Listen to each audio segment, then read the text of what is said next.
pada tanggal 10 Februari 2025. Jombang, sebuah kota kecil yang biasanya tenang di Jawa Timur, mendadak gempar.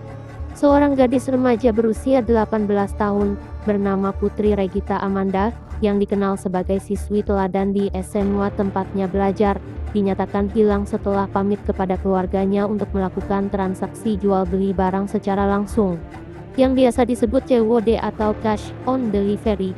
Menurut keterangan keluarga, Putri adalah gadis pendiam, bertanggung jawab dan tidak pernah membuat masalah. Ia dikenal rajin belajar dan memiliki cita-cita sederhana, ingin melanjutkan kuliah dan membahagiakan orang tuanya. Kepergiannya sore itu untuk bertemu pembeli dianggap hal biasa oleh keluarga karena ia sering membantu menjual barang-barang bekas secara online untuk tambahan uang saku. Namun, sejak pukul 8 malam ponsel Putri tak lagi aktif. Pesan WhatsApp hanya centang satu. Keluarga mulai gelisah menelepon teman-temannya, bahkan datang ke tempat biasa ia nongkrong, tapi tidak ada jejak Putri. Suasana rumah menjadi mencekam, doa-doa dipanjatkannya agar Putri segera pulang. Keesokan paginya, 11 Februari 2025, kabar buruk itu menghantam keluarga Putri bagai petir di siang bolong. Seorang warga menemukan sesosok tubuh perempuan muda mengambang di Kanal Turi Tunggorono, sebuah saluran air di Dusun Peluk, Desa Pacar Peluk, Kecamatan Megaluk. Tubuh itu ditemukan dalam kondisi mengenaskan, pakaian yang kusut, luka memar di beberapa bagian tubuh, dan tak ada identitas ditemukan di sekitarnya.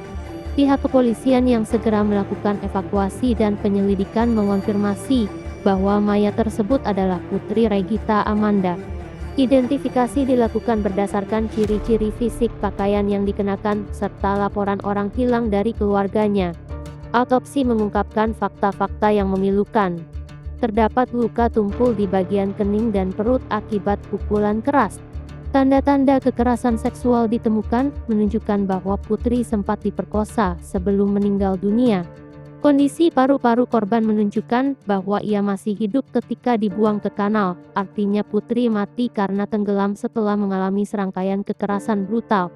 Ini berarti, setelah dipukuli dan diperkosa, Putri masih dalam keadaan sadar namun lemah ketika dilempar ke saluran air itu, membiarkannya meregang nyawa perlahan sendirian dalam gelap dan dinginnya air malam. Polisi bergerak cepat dalam waktu kurang dari seminggu, 3 orang berhasil ditangkap. 1. Adiansyah Putra 18 tahun. Seorang remaja, pacar korban sendiri, warga desa Sembung, Kecamatan Perak, Jombang. Ia yang mengatur pertemuan COD dengan Putri, sebuah jebakan mematikan. 2. Ahmad Torik 18 tahun.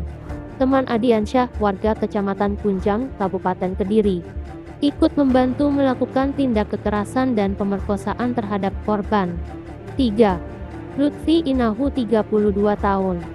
Seorang pria dewasa yang menjadi rekan mereka dalam aksi sadis ini. Memiliki peran kunci dalam pembuangan tubuh korban dan penjualan barang curian.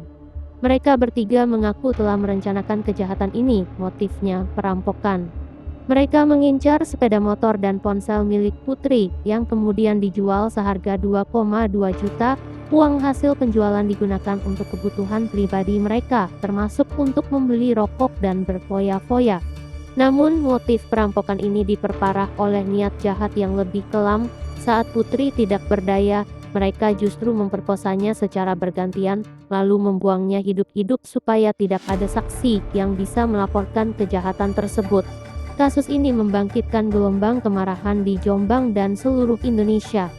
Masyarakat beramai-ramai mengadakan aksi solidaritas, lilin-lilin dinyalakan di jalanan kota kecil itu, banner-banner bertuliskan keadilan untuk Putri dibentangkan di sudut-sudut jalan. Di media sosial, tagar Justice for Putri menjadi viral. Banyak orang, terutama kaum ibu, merasa sangat terpukul karena membayangkan ketakutan yang dialami Putri di saat-saat terakhir hidupnya. Diskusi tentang pentingnya keselamatan perempuan, bahaya pembayaran transaksi online tanpa pengawalan, dan edukasi tentang kekerasan berbasis gender kembali mengemuka. Di sisi hukum, ketiga pelaku dijerat dengan pasal 340 KUHP tentang pembunuhan berencana dengan ancaman hukuman seumur hidup atau bahkan hukuman mati. Orang-orang yang mengenal Putri menggambarkan dia sebagai bunga kecil di keluarga mereka. Ia gemar membaca novel romantis dan sering membantu ibunya berjualan jajanan kecil di pasar. Ia bukan anak yang neko-neko, tidak pernah pulang larut malam, dan selalu berpamitan setiap kali keluar rumah. Yang membuat tragedi ini semakin menyakitkan adalah kenyataan bahwa pelaku utamanya adalah pacarnya sendiri, seseorang yang dipercayainya, yang ia kira akan melindunginya, ternyata justru menjadi pengkhianat terkejam dalam hidupnya. Kematian Putri Regita Amanda bukan hanya kematian seorang gadis muda. Ia adalah gambaran retaknya rasa aman di masyarakat kita dan menjadi peringatan bahwa kejahatan bisa mengintai dari orang yang paling dekat sekalipun. Cerita tentang Putri tidak boleh sekadar menjadi berita sesaat, ia harus menjadi pelajaran abadi tentang pentingnya menjaga anak-anak kita, memperkuat sistem keamanan sosial, dan menuntut keadilan tanpa kompromi bagi para korban kekejaman.